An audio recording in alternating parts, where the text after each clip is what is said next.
Girlfriend friend. Everyone? Really? Let me make sure that I understand. Rarity said once she had gathered all of her friends in the Carousel Boutique. You each thought I was dating you individually for the past who knows how long? There were murmurs of affirmation around the room. Some of her friends even muttered exactly how long the so-called courting had been transpiring. Most a far greater number than Rarity was even remotely comfortable with. Why? Rarity asked through clenched teeth. What in Equestria did I do to make any of you think that? They avoided eye contact. From embarrassment or irritation, or maybe just because they lacked a real answer, Rarity really couldn't tell. Come on, Rares. Applejack, ever the bold one, spoke up first. I know we've never said it officially, but I think years of flirting back and forth's gotta count for something. Rarity desperately racked her memories of time spent with Applejack, back from their childhood together to this very day, for any hint of flirting either of them performed. She came up completely blank. She didn't want to accuse her friend of lying, but for the life of her, Rarity couldn't recall doing anything even remotely flirtatious to the other mare. When, Applejack, has this quote-unquote flirting taken place? Applejack's expression fell and she awkwardly adjusted her hat, while a small blush crawled up her cheeks. Shucks, well, you know, I call you prissy and you call me oafish. I say your job's snobbish and you say I'm rude. She shrugged and gave Rarity a fond smile. Romantic banter in the lock. And Granny keeps saying that we fought like an old married couple.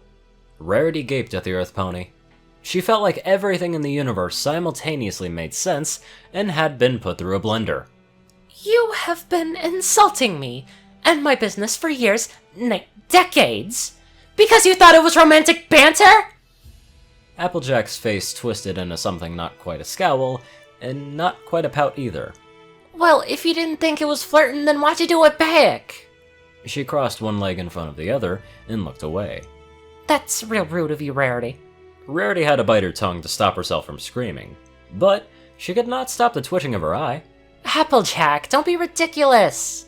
Twilight interrupted, and Rarity smiled gratefully at the alicorn for the distraction. That's not how Rarity flirts at all! Applejack side-eyed her. And what makes y'all the expert on how Rarity flirts? Rarity felt herself breathe easy, even as her two friends glared at each other. After all, she did flirt with other ponies in front of her friends. Surely someone as clever as Twilight would simply pick up on her habits from a distance. Twilight's response was just a tad embarrassed, but brimming with smug self-assurance. Well, there isn't solid evidence that we've been dating, but the statistics say that Rarity's been flirting with me ever since I arrived in Ponyville. Rarity almost choked on her own tongue. I've been doing what now? She stared at Twilight incredulously. What statistics are these?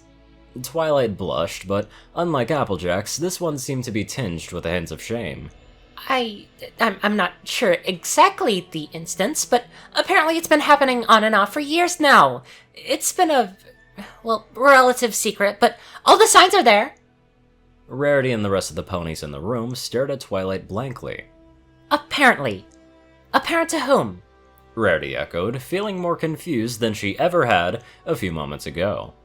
Darling, what are you talking about? What signs? Where are you drawing this conclusion from? The fact that Twilight couldn't give her exact numbers was almost more worrying than where those numbers led her. Rarity expected Twilight to at least have a flowchart. A bit of frustration seemed to crawl its way across Twilight's face. The signs are all around. They have to be. Grapevine spelled it out all in her essay. You read that you and I were dating? Rarity's eyes narrowed in a dangerous squint. Please pardon my disbelief, but... What? Twilight nodded rapidly, a smile returning to her face. Yes, it was in a magazine. They had graphs and pictures and everything. A whole chart dedicated to your love language. It was very thorough, and everyone knows magazines can't get published without being reviewed, so it has to be true. The silence that followed was smothering. Rarity was sure that she heard one of her friends face off, but didn't turn a check. Too busy trying to pick her jaw up off the floor. You read it? She said softly. In a tabloid magazine? Twilight beamed. Yep, and their research concluded that we have been essentially dating for years now. Twilight, Spike groaned. I told you to stay away from those magazine articles. They aren't exactly scholarly papers. Just because they're written well doesn't mean that they're true. Rarity had buried her face completely in her forelegs now. She had really thought that Twilight wasn't a complete idiot. She had thought that not 2 minutes ago. What a fool 2 minutes ago Rarity was. Not to be rude. Another voice interrupted before either Twilight or Applejack could continue about Rarity's so-called obvious affections. But even if Rarity was flirting with you, that doesn't mean that you're dating. I think you two actually have to go on dates for that. Rarity risked emerging from her forelegs. Thank you, Fluttershy. One can't possibly think I'm their mare friend if I've never gone on a date with them. Twilight opened her mouth, closed it, then pulled out a magazine from under her wing and started flipping through it while muttering to herself. Have they documented any legitimate dates? And I'm sure that Rarity wasn't trying to flirt with you two. Fluttershy continued, ignoring Twilight and moving over to give Rarity a comforting nuzzle. I never assumed that she was purposely flirting with others since we started dating. There was a long beat of silence before Rarity pulled away from the Pegasus. She couldn't even muster the energy to be shocked. Her face was blank, and her voice flat as she asked, Since we've been dating? How long has that been going on, pray tell? Fluttershy froze, and met Rarity's gaze with an expression like a cornered mouse. Are spa dates? You call them dates. What else could they be? Fluttershy. Rarity dismayed, shaking her head sadly. I meant those like it's a lunch date. Fluttershy simply looked more confused. We have those too? We've been on lots of dates. I thought you didn't say anything about us being together because you don't like labels. Now, Rarity just felt bad. Like the child delinquent with a magnifying glass instead of the poor crispy ant she actually was.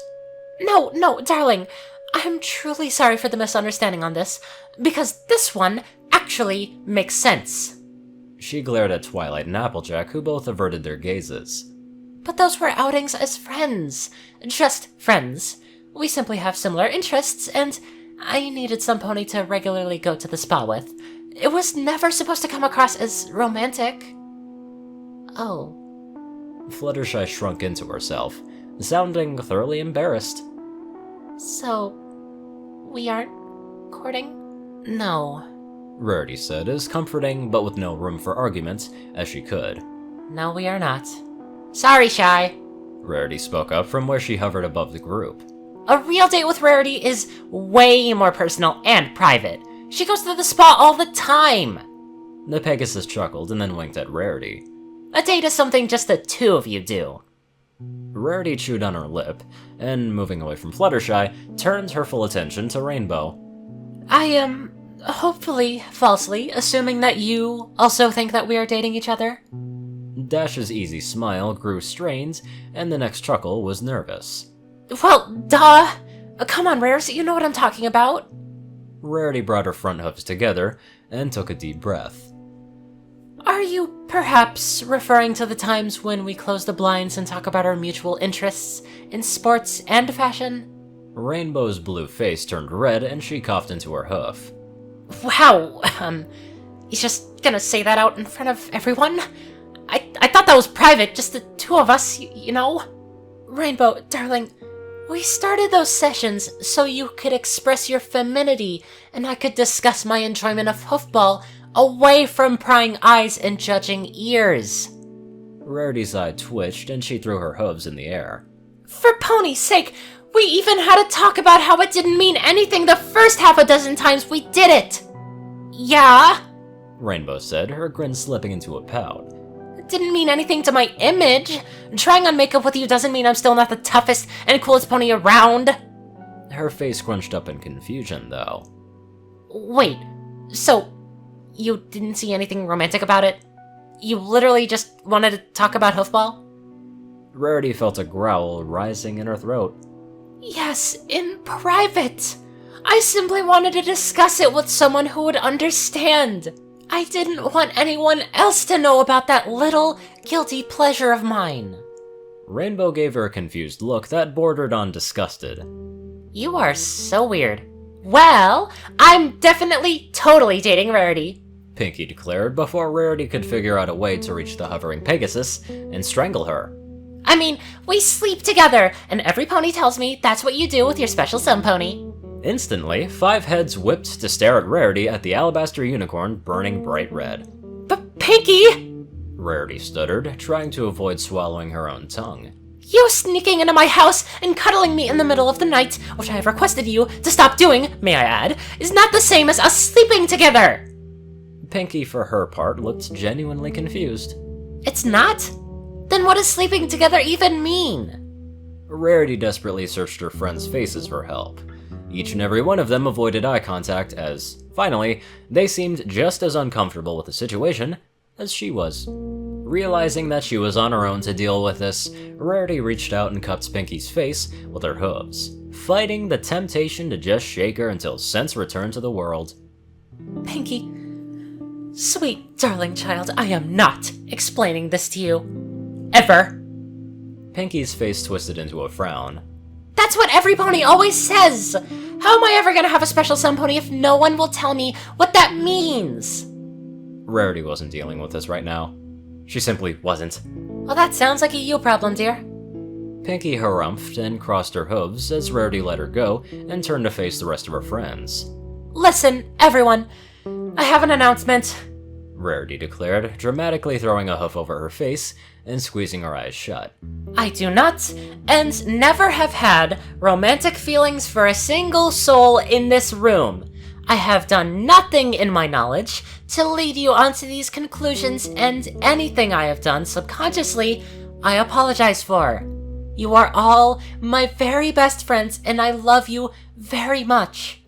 But, and I repeat, I do not have romantic intentions for any of you. Wait! Spike called, raising a claw into the air. What about me? I get that everyone else was jumping to conclusions, but you and me have kissed! There was a beat of silence where everyone stared, slack-jawed at him, before he clarified.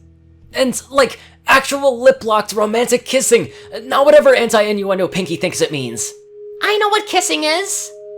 Rarity awkwardly cleared her throat as eyes from every direction bore into her soul, demanding answers that she could not give. Spike, while I admit I have given you a peck on the cheek, now and again— No, it's not like that!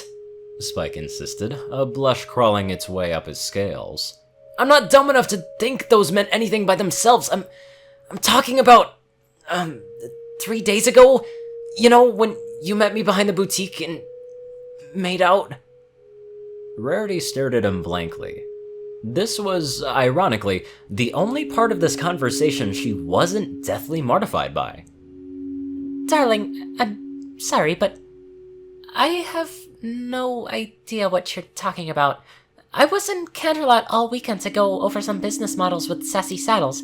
You can check with her. I was nowhere near you at the time. Spike's poor brain seemed to short-circuit. What? But, then, who? He trailed off as his eyes steadily grew wider, until they seemed to pop out of his skull. Then, like a whip being cracked, they narrowed into thin, dangerous slits. Thorax!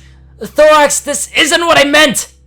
He turned on his heel and barreled out of the boutique, yelling at the top of his lungs the whole way. There was a beat of silence as the 6 ponies watched where the little dragon had disappeared, each one trying to process the implications in their own way. Well then, Rarity cried, clapping her hoofs together and making the others jump. I hope that we have all learned a very good lesson about jumping to conclusions. She glared at the gathered ponies, and at the very least, they had the decency to look ashamed and mumbled half-hearted apologies. Pinky raised her hoof. Rarity didn't even look at her. I'm not explaining what an innuendo is either. Pinky put her hoof down. Alright, Rarity said when no one else spoke up. now that this has been completely resolved, and will never be brought up again, I think I deserve a little bit of peace in my own house, don't you? There were murmurs of agreement, and her friends started to shuffle out the door. Almost all of them had left when Twilight stopped in the doorframe and turned to face Rarity with a hesitant smile. Okay, I know this was all just a big misunderstanding, The princess began. but if you ever do want to go on a date, I wouldn't mind, or well, I'd like Twilight. Rarity interrupted the stuttering confession of undying love from her friend. That's very sweet of you, but I simply don't think now is a good time for that. I love you, all of you, but I would really just prefer us staying friends for the moment. Twilight's ears flattened. Oh, okay. If that's what you want, then that's fine, of course. I mean, why wouldn't it be? She laughed awkwardly and a little too long until Rarity's pitying stare turned to one of concern. I guess I'll see you around then. Rarity smiled kindly at her, even as she shut the door. Yes, darling. I will be seeing you. Goodbye now. The door shut before Twilight could get another word in, and Rarity did not move until she was sure every single pony had left from beyond it. Once she was certain that she was alone, Rarity let out a long, tired sigh and stumbled away from the door and over to her desk. She pulled out a piece of parchment and a pen and carefully started to write. Dear Princess Celestia, I know we've discussed this before, and I do understand your reasoning, but can we stop this discretion? I think it would benefit both of us and all of our friends if we simply let them know that we are exclusive. I hate lying that I'm single when I have the most magnificent mare friend in Equestria. Our little secret has... well, it has caused quite the scene today. You see, I was with the girls and Spike in the market when all of this sort of happened, and I wasn't really too sure what to do. Jesus, I couldn't imagine myself being in that situation on either side of the parties. That would be so awkward. Oh my god. Anyway, I'd love to give a very special thank you to my lovely donators. Peter Coulthard, Dash of Evergreen, Dresdon, Dospo, RuneScythe9852, CourierCruz CI, Dwight Cornel, Gagi, Secret Moon, Ryanny Dragonwolf, Starlight Glimmer, David D. Sanchez, Trey, Pokekiller Zach, Soul Dragon, Dak Britton, and Joe Piercy. Thank you all very much for watching this video, and I will see you all in the next one.